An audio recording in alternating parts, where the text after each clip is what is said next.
Hi everyone, my name's Leanne Gomes and I'm a customer success manager here at Pupil Progress. Prior to joining Pupil Progress, I was a secondary data manager in large secondaries for nearly 13 years and SLT member. Following that, I then moved to one of the largest growing cloud-based MISs in the country and was there for 3 years as a key account manager. And now I'm really pleased to be here at Pupil Progress, sharing with you all the amazing tools to help you in the classroom. Today's workshop is primarily based at heads of department and the questions they can answer from Pupil Progress to support them with making the biggest impact they can in the classroom for their students. So I'm going to, without further ado, I'm just going to go look through the learning objectives for today. So by the end of it, you should have an elevated understanding of the tools and within the package of Pupil Progress and how to use those tools to really dig into the analysis side of your class and student performance. You're going to be able to identify modules and topics when we drill down so that you can you know exactly where to target your intervention.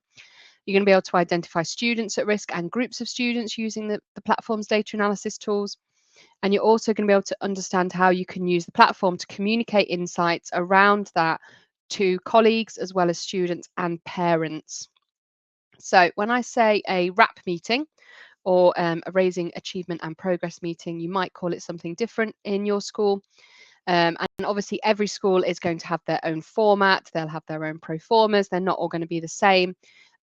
But having looked over the pro formas that I've seen and that I've worked with and these meetings that go on, there are always kind of two clear sections to the meeting that are pretty consistent across all schools.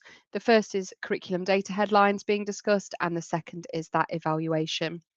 So in the curriculum data headlines, that's looking at individual class performance compared to the cohort performance and key demographic performance at subject level.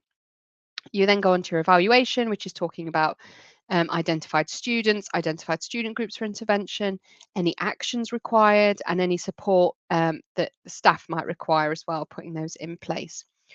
So when I talk about a Raising Achievement meeting, these are kind of things that I'm going to show you how we can achieve those in Pupil Progress.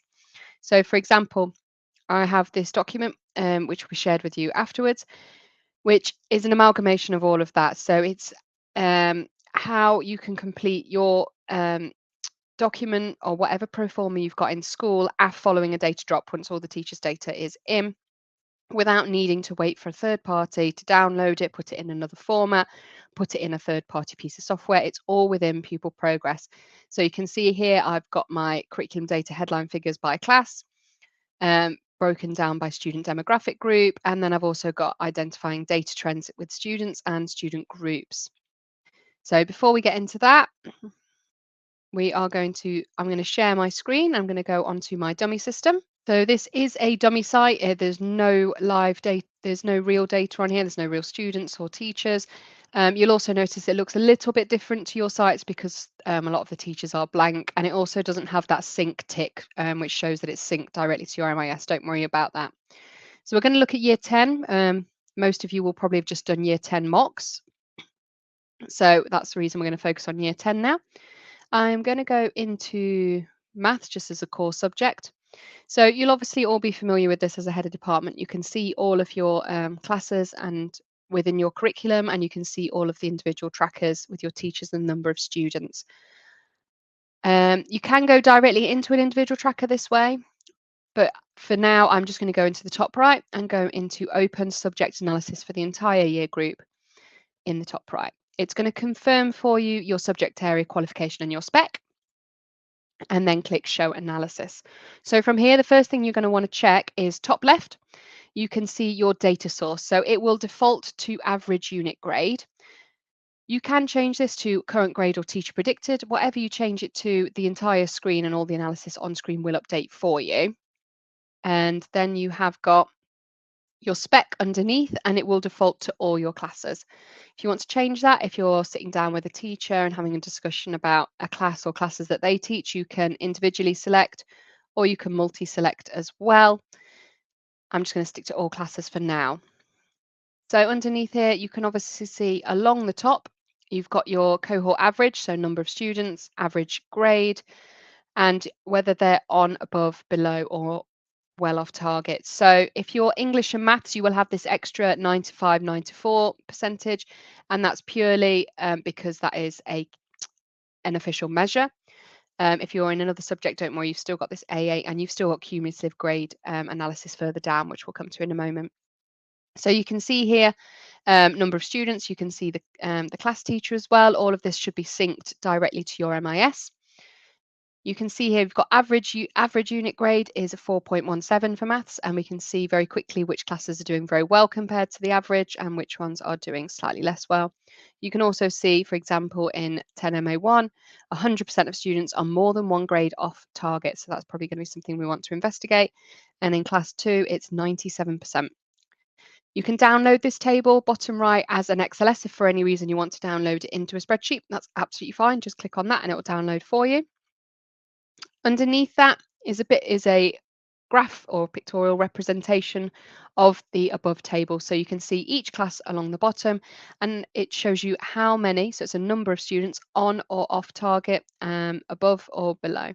So you can see very quickly I've got a big problem in classes 1, 2, and 3 with students being off target. Classes 5, 6, and 7, more students are performing above target. So that's great. And in 8 and 9, I've got students one grade away, but no more than that.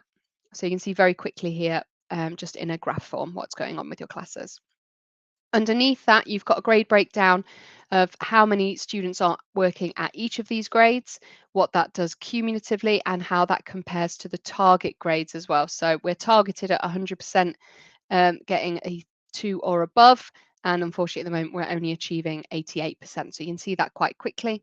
And again, you can download that as an XLS for any reason if you want to. In the subgroup analysis at the bottom, this is probably where you're going to spend most of your time identifying key groups and key data trends. You can see all your demographics broken down the side, as well as the number of students that fall into each of those demographics. Across the top is your cohort average. So you can see on average, there's 240 students in the entire cohort. Average grade is 4.1. We've got 35 students in low banding attainment, and they've got an average unit grade of 2.46. We can see it here as well that in the higher band, where there's 49 students, we've got 83% of them are off target, with 10% one grade away and 73% more than one grade off target. So that's going to be an area we want to investigate. You can download this into an XLS as well if you wanted to. If you're a fan of AI, which I am, or you're just not very comfortable, don't have time analysing data in a big table like this, I do recommend you can download this as an XLS. You can pop it into ChatGPT with a little prompt asking it to identify the data trends for you, and it will write that for you. I can't show that on screen, unfortunately, because it's not working, but I can, if I show you this.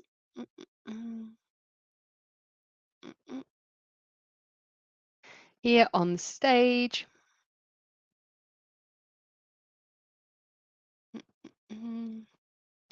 Right. Just here, you can see this is the document you'll receive afterwards. We've got the prompt here for ChatGPT, and you can see the analysis that ChatGPT wrote based on the data table. So that data table has no identifying trends on it. It cannot identify any students. It does not identify the school in any way, shape, or form. As you can see, there's no identifying data on there. So if you wanted to do that, it's a great tool just to quicken things up for you and save you some time. Now we're going to go back into the tracker. So that was year 10 maths we were looking at. I'm going to go into a year group overview.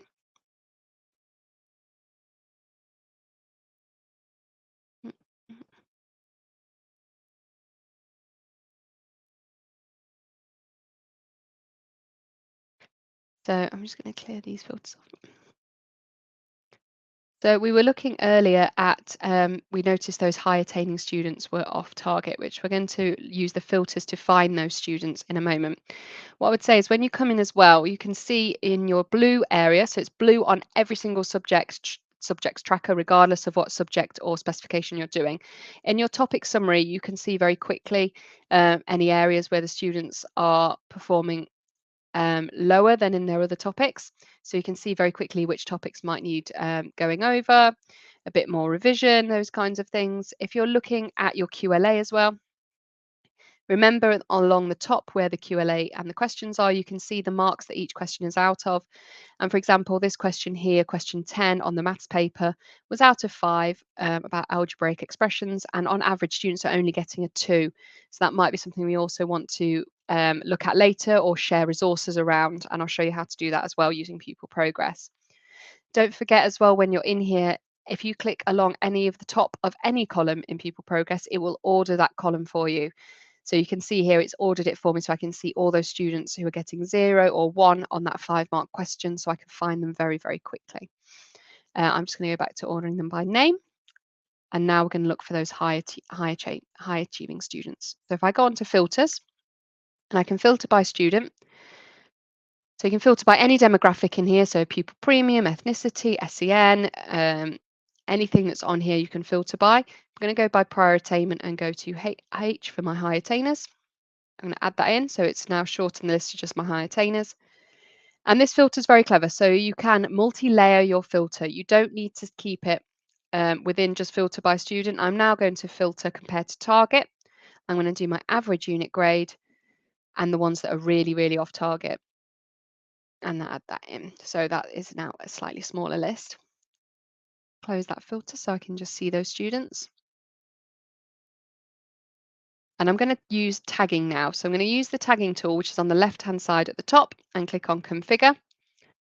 And I'm going to create a new tag.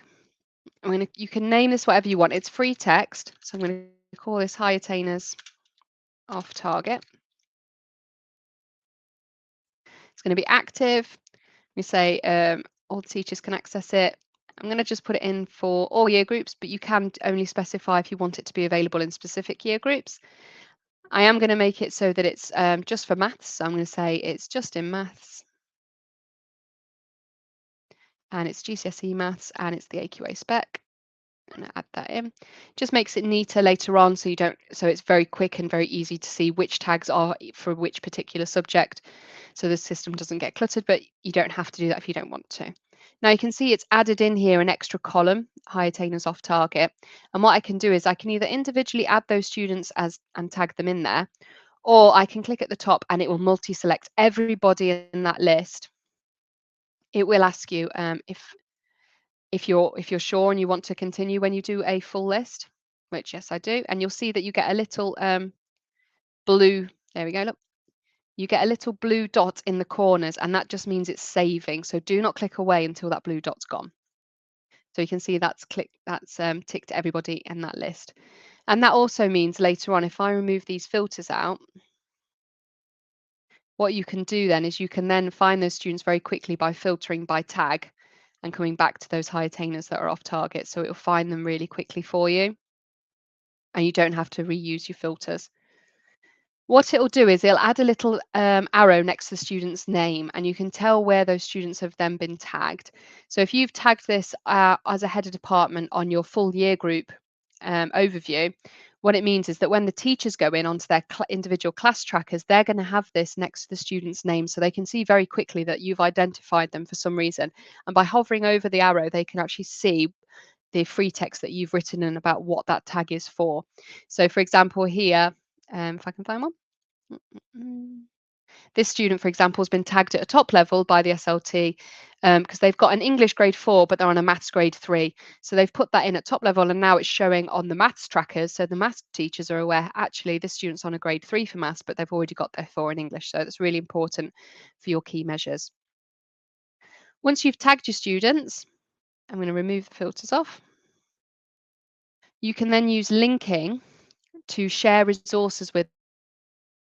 So we were looking at this question here, which is out of 5, and on average students are only getting 2. If I order that and bring those students to the top who are not doing particularly well, what I can do is I can use linking to share resources with students.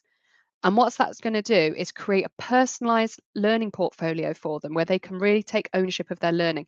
It's visible to parents and it's visible to the students, so they can see exactly which skills they need to be working on, and also which resources are going to help them with that. So you can see I've got some set up already, and you can just tick as many as you want for each student, and you can mix this and match this. So it is really personalised and unique. You're not, as a class teacher, you're not going to be giving them a whole bundle and expecting them to find which one is relevant to them or which skill they need to find. You're not relying on the students going away and writing it in their planner and remembering to look at it later. They've got this on an app, which I'm going to show you in a minute, and they can access the resource direct from there. So we're going to show you how to do this. So if you go into linking and then configure, you can see some I set up earlier. You create a new link, and we'll make it active, and it goes to any URL you like. So at the moment I've got some here that go to BBC Bitesize, but it could be to YouTube, it could be a shared area with a resource on it, it could be Sparks, it could be absolutely anything you like, as long as it's a live URL. You can put in a title, and you can put in a description as well, which is free text. So if there's something specific you wanted the students to look at within there, you could write that in. I'm going to save and close that. Make sure it's visible on the tracker, and the tracker will reload for you. Reloaded, you'll see, like we had with tagging, we've got these extra columns down the side. And what you can do is you can literally just pick which students you want to get that URL, so that they know that that resource is one that's meant for them. So I've just ticked all of those, got the little blue dot in the corner that's saving, and that's done. So if I come out of the tracker now, and I'm going to show you what that looks like to the students. So this is the student and the parent app. You can see all of their subjects in the app. They can click into it to view their report, and they're going to be able to see their report on the screen, and they can see exactly how they're doing in their topics. And then underneath, you can see this useful links area. So this useful links will have as many links as you've ticked for that student next to their name, and they can go directly to that link from the app. So they can go straight to that useful resource from their report within the app, and so can the parents. So they can see exactly what you've given to them. When you're if you're looking at reports and you want to share those with students, which we recommend you do for parents' evenings, if you're sitting down with the students after they've done a mock paper, then you can access those within your trackers. So next to the student's name, you'll see a little report column. If you click on that, it will download the report as a PDF for that individual student. So that's quite good if you're doing a book look, or you only need one report, one or two reports at a time. You don't need a whole class. Alternatively, if you're in a class tracker, so if your teachers are doing a meeting with students, or they've just done their mocks and they want them to print all the trackers, all the reports out for those students for that exam, so they can put them in their folders, they can have a discussion with them, whatever it might be, they can download all of the student reports directly from within their tracker. They don't need to go and ask anybody else to help them. They don't need to go anywhere else. They'll just go into tools and download class reports, and that's how you can get the full PDF for each individual student downloaded in one go. So that PDF looks like this. So it will have your school's logo on it. So obviously mine is Hogwarts because that's my dummy site. It will have your subject and specification, their year group and the date. It will have target grades and their average unit grade. The students will be able to see how many marks they are away from their next grade. They can see the breakdown on average of how they're doing in each paper. This is math, so there's 3 papers. If it's MFL, you'll have the 4 skills. If it's, I think art has 2. So that entirely depends on your subject. You'll be able to see their topic summary, so they can see their percentage pass rate in each of the topics within their qualification. And next to that, which is really nice, they've got their areas of strength and their areas for improvement. So the areas at the top, they're going to feel really empowered, really happy and really proud with where they're doing really well. And then underneath, there's those areas for improvement, so that when they can go away and revise. Underneath that, you've got the breakdown for each of the assessments they've done in each of the papers or the modules within your assessment. So they can see all of that. If you've had multiple assessments over the years, they should be able to see how they've done in each one. And if you wanted to provide them with a QLA, that is also possible for the assessment within Pupil Progress. It would just need to be set at top level within the system by administrator, but you can download a full QLA report for each student for the assessment they've just sat, so they can see exactly the mark they got for each question. So that's the student reports. After this, we're going to share with you a checklist of elevated usage and how you can get the most out of the system. So I've just showed you the analysis tools and how you can identify areas for impact within the classroom from the trackers themselves, as well as downloading reports and using tagging and also using linking to share resources. You'll be able to have access to this information and recording of this session. Now on screen, you can see 2 QR codes. If you'd like to know a little bit more, they go straight to our amazing help center, which is full of lots and lots of resources to help you. And you can also see at the bottom the email address for this, the customer success managers at Pupil Progress. So do get in touch if you've got any questions. If you want to set up some training for your staff, it's accounts@pupilprogress.com and you can learn more there. Thank you very much for your time.